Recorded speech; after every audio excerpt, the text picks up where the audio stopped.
More photos have started to pour out from San Diego Comic-Con in regards to Star Trek, and we get our first look inside of the Picard Museum, which gives us some information about the character that we know and love. Let's pour it up!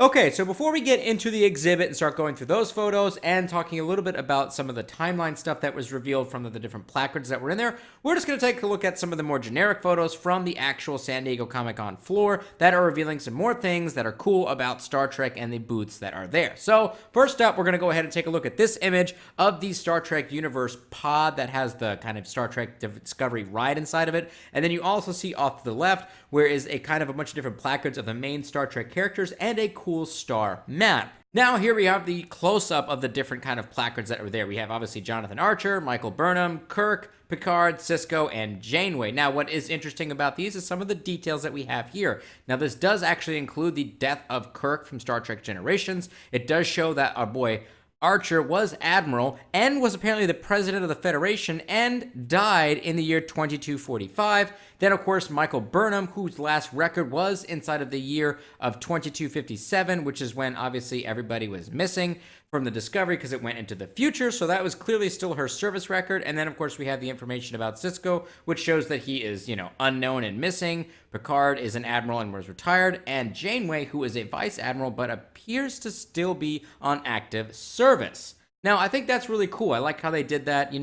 I was interested to see this photo of Michael Burnham up there because I don't know if they were trying to imply that she was going to become the captain, and that's why they put her up there with the other captains that we know from the different shows. But I think that because she's the main character for that show, they just decided to stick her up there along with the other ones there, which is fine. But it was interesting to see that she obviously definitely has the last service date, which is when the Discovery disappeared at the end of season 2, and it says her current status is classified. So I thought that was kind of cool. Next up, we have these really cool close-up of the star map that was depicted underneath the placards of the different captains and main characters from Star Trek. And this, of course, showcases the alpha and beta quadrants. Now, this is not intended to be an all-inclusive map, but it's just trying to give, I think, the general audience an idea of where the different things are. Clearly, they're showing us the Romulan Star Empire, which we know will have a huge impact on the storyline for Star Trek Picard and potentially other Star Trek shows.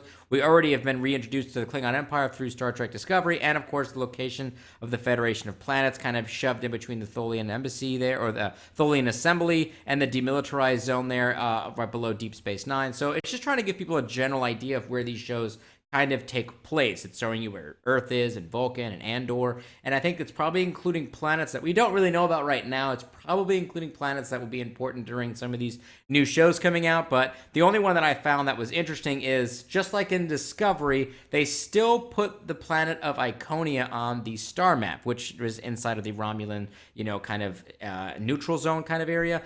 And I find that interesting because in Star Trek Online, the Iconians and that whole subplot with Sela was directly related to the supernova going, exploding and destroying Romulus. It was like this really long revenge plan and stuff like that. So I find it interesting that they still put Iconia on the star map when they really don't have to. So I'm just wondering again if they intend on bringing that kind of storyline into the show of Star Trek Picard. But I guess we'll have to wait and see. Next up, we have a really cool close-up shot of the Star Trek Discovery, Universe Transporter ride. It looks like we have the table there. It doesn't look exactly like the one that Lorca was using in his ready room, but kind of looks something like that. It looks like a nice, cool Discovery table. And then, of course, we have the cool Discovery doors there that when you walk through, then you're inside of the entire transporter ride. And like I said yesterday, it's basically just a bunch of TV screens surrounding you, and you're transporting around different areas of the Discovery and to different planets that we saw inside of Seasons 1 and Seasons 2. Here we just have a really cool wall. It looks like there's just either some still images or some videos playing of Star Trek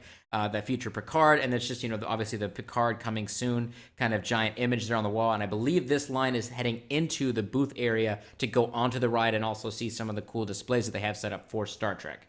Okay, so that kind of wraps up the majority of the photos from the main floor area. There was a couple of other photos that I saw floating online that was kind of just the Enterprise D model, and I think a few other ship models that were on the main floor. But obviously the big one that people are most excited about is getting inside of the Jean-Luc Picard First Duty Museum thing that's set up externally from the main floor of San Diego Comic-Con that has just packed full of different little bits of, nostalgia items from Picard's past, and also just stuff from the new show entirely. Now, before we get into all of the photos, I want to talk a little bit about some of the timeline revelations that we've had from the different little descriptive placards and different posters that were posted inside of that library. So over on Trek Movie, there is a quick description of what is something that was posted up on the wall that describes what's going on with Star Trek Picard and Picard himself. And it says, one of Starfleet's most decorated officers, Admiral Jean-Luc Picard, retired from Starfleet in 2386 after more than 50 years of service back to Le Bar, France.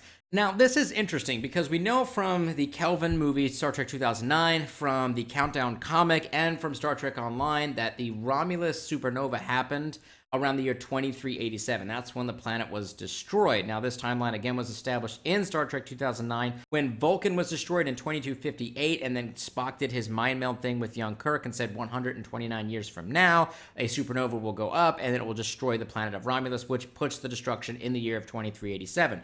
But according to this descriptor, Picard retired in 2386, which is one whole year before the destruction of Romulus, which is a little kind of crazy to me because it would seem as though because he's supposed to be haunted by what happened to Romulus, but if he was retired for a whole year, he would have never been there to really even help out. So was he... I don't know what's going on there. So I have three thoughts in my head. Either one, they got the date wrong, which seems to be the most simplistic answer, which is that they just screwed up the date somehow. Number two is that they are trying to break away from what happened in the Kelvin movies and in the Countdown comics and shift the dates slightly. Or number three, whatever the assignment was that Picard was doing as an admiral eventually caused the supernova, which destroyed Romulus, and he felt guilty over being a part of whatever that project was. Now, I say that because another excerpt from Trek Movie's article says that Picard served as the captain of the Enterprise E for a whole 2 years after Star Trek Nemesis, until he was promoted to admiral and then was sent on to a special assignment, but we're not quite sure what that special assignment is. Now, that could be really anything that could connect back to the rumored Section 31 subplot that he was maybe working with Section 31. Or in my mind, what I think is going on is that he was attached to the reunification movement with Spock, and he was attempting to try to get Romulus back into the fold and, basically repair the relationship between Romulus and Vulcan, and ultimately was unable to do that. And maybe that's why he felt guilty, because he felt like maybe if he had done more in the reunification movement, they may have been able to save more Romulans, and maybe that connects back to why he feels guilty. So there's definitely some kind of little bits there that we're not quite sure about, but the timeline is in a little bit of a flux at this point. So I am curious as to see if they just screwed this up or if there's a little bit more going on to the story that we're not quite clear on. The final bit of information from the Trek Movie article in regards to the, Picard Museum setup is that the show will be taking place in the year 2399. Now, this was pretty much a whole 10 years off from my guesstimation, which was 2388-ish.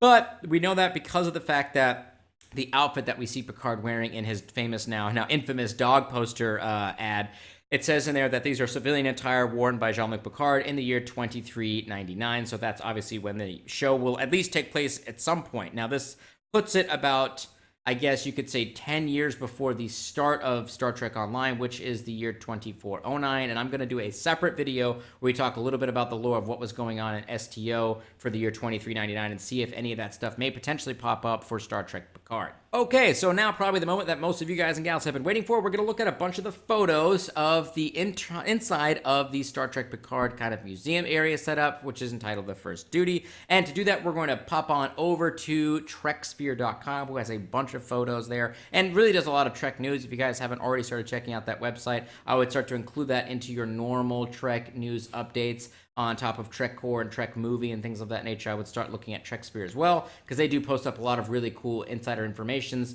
that they get kind of, earlier than other folks. So I'm going to be using their website to kind of just go through a bunch of their photos as a slideshow, because I'm just too lazy to download all of them. So we're just going to jump over there right now and just go ahead and get started. So let's go ahead and scroll down here. Obviously, it's just a full-on article about everything that was going on during the main event here. Now, a few of the photos that are not included in the bottom ones is this one here, which is the first duty of every Starfleet officer speech, which he gives to Wesley after that guy dies at the Academy doing that crazy, flying maneuver. It has this cool poster here for the Starfleet Museum. And the whole theme here is that this whole thing is like a Starfleet museum. That's like the whole theme.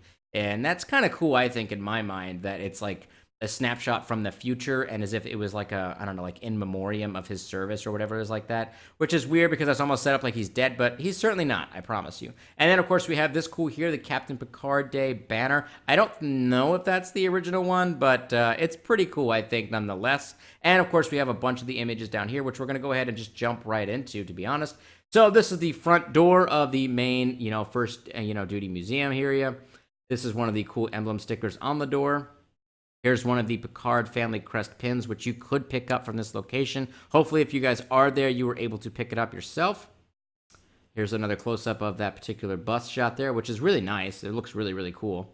And it says here, Admiral Jean-Luc Picard's awards. There's a bunch of different awards that are laid out here. Some of these I recognize, some of these I definitely don't. And here are just a couple of them right here. You can obviously tell some of the different awards definitely have like some relations to species that we know of in different episodes, but there's a whole bunch of different ones. I think some of these are just simply made up, like this one showed great kindness and courage in 2351. I tried to read some of them to see if they had any kind of insider info as to what maybe he got an award for doing something in regards to Romulus's destruction, but I didn't see anything specific. Then, of course, we have here of him being a part of the Speed of Light Club. Then he has his Order of Tactics Excellence Award down there. He has his traditional Starfleet Academy diploma, which is kind of cool, actually. I like how it has the TOS badge in the middle, because that was obviously what the Delta badge would have looked like when he graduated from there, when he started on the Stargazer. So that was a really, really cool, nice touch there. I like that a lot. Then, of course, we just have a bunch of more awards and honors. I think this is, again, just to try to showcase how much of a decorated officer he is. Some more awards right there. It says big old Picard there in big old letters. Some more awards. And we get into really the Stormy Night, which is really the big goodbye, the big goodbye Dixon Hill novels by Tracy Torme. I actually don't know how to say it. But these are a bunch of the different novels that are there. I think this is to try to remind people that Picard was a lover of different detective novels. So I'm wondering if that Picard's storyline for the show isn't going to have some kind of different, I guess you could say, maybe like a detective noir kind of feel to it. That maybe he's on like his own like live action, I guess Dixon Hill adventure. That'd be kind of interesting to see if they're going to play that element up. It's the only reason I could think of for them adding the novels there, other than them to just be kind of cool. And here's another novel there. Now, this is the family photo album, and they made this definitely look less space photo album. It's still a little bit arts and craftsy. It's still a little scrapbooky for me, but it still looks really cool. And you see a photo up there in the top left that is obviously a screen grab from the family episode of Star Trek TNG, which came after The Best of Both Worlds. Then you have the Starfleet Academy Marathon, Jean-Luc Picard Corps of Cadets, award there. And then, of course, you see right there in the bottom left is actually a picture, supposedly, of a young Picard and his older brother, who curiously has a model of the NX-01. And I find that to be interesting because he always seemed to be anti-Starfleet and anti-starships, but he seems to be the one playing with the starship. So that's kind of cool, I thought. And just another shot of that there. And of course, we get the standard season, what was that, 1, 2, maybe 3, 2.5 seasons Picard uniform for TNG. Close up of that, which looks still really great. I'm wondering if this is the actual uniform. I'm not quite sure. Then, of course, we have the standard Picard uniform that we saw him wearing for the majority of TNG. There's another good shot of that. Then, of course, we have the uniform that he wore very, very, very briefly in Star Trek Generations. And then, of course, he's got his cool combat outfit that he wore in Star Trek First Contact, where he just kicked the shit out of the Borg on board the Enterprise E. Then, of course, his formal uniform, mainly seen inside of both Star Trek Nemesis and Insurrection.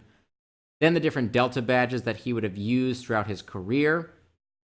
And, of course, we have here his, duster outfit, I guess you could call it, which, we saw him wearing in his, famous dog photo, that the ad there. And then the placard off to the right there is the one that describes it as civilian clothes of $23.99. And a close-up of the family crest pin that's on the jacket. A bunch of the Chateau Picard wines. Another good shot of the glass that there was on there. Another good shot of the glass. And, of course, the third dynasty of the Kurlan Naskar. I don't forget how you say that. But people remember this because he, again, is such a huge archaeologists fan. We know this from TNG. We do know that he picked this thing up after the Enterprise D landed on Veridian 3, and then he kind of put it back down. So clearly somebody went back for it. So it was actually a big joke during the Red Letter Media review of Star Trek Generations that he just threw the thing back on the floor. But clearly somebody went back and got it for him. So that was really cool. And again, I feel like they're adding this on there to show us and remind us that these are different elements of who Picard is, which is that he loves detective novels, he's a highly decorated officer, and he loves archaeology, and of course he loves tea. Who doesn't love a good cup of tea? That looks exactly like the cup of tea that I have. I tell you what. Again, I wonder if those are standard props or if they just reordered those from the same vendor that I did. I honestly don't remember what this is. It's something tapestry on there, and I sure as hell couldn't tell you. Sorry, if anybody knows what this is, let me know. Is this the one from when they had to relocate the Native Americans? That might be offensive. I'm not sure. Obviously, the friggin' amazing flute that he got from Inner Light. Another shot of the flute right there. It has a brief description of the episode from, TNG. And here we have a painting from Lieutenant Commander Data, which I thought was quite interesting. Again, things that they're telling us. The man likes music. The man likes tea. The man loves Data, and he loves paintings by Data.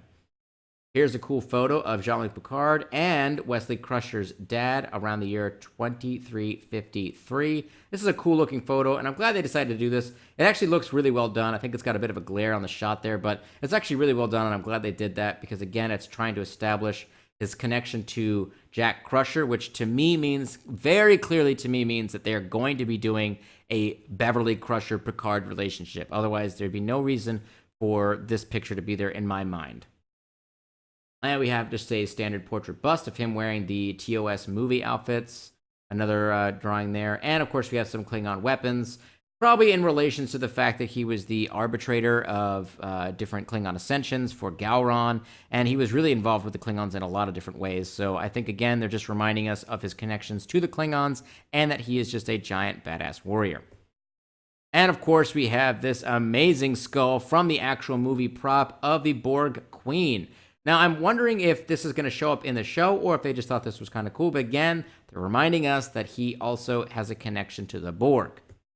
And here's another great, close-up shot of that. That looks really cool, though. That's a cool-looking prop, I'm not going to lie. And obviously, this is a different one than the one that he snapped in half, or maybe they snapped it and put it back together. I don't know. And the USS Enterprise D. Great shot there. Another great shot of the top of that, which looks really cool. Obviously, we have the Stargazer there. And, of course, the Enterprise E. And we're back at the beginning. Okay, so that's really it. Those are all the giant photos that came inside of the museum. These are all really great photos, and I honestly don't know what to make with a lot of those things. I feel like overall, they're trying to build a narrative and kind of remind people a little bit about who Picard is. He's a highly decorated Starfleet officer. He was friends with Jack Crusher. He has a connection to the Borg, a connection to the Klingons. He loves old detective stories. He absolutely loves archaeology. He loves to play the pan flute. Not the pan flute. I'm just messing.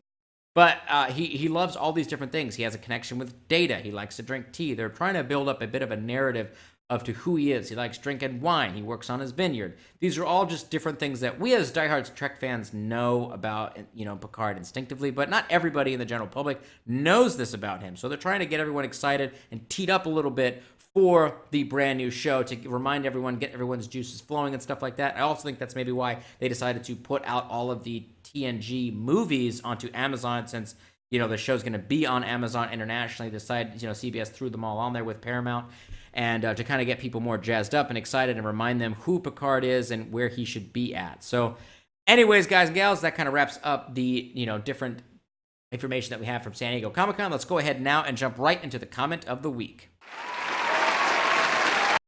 We already had a comment of the week. You're not getting another one.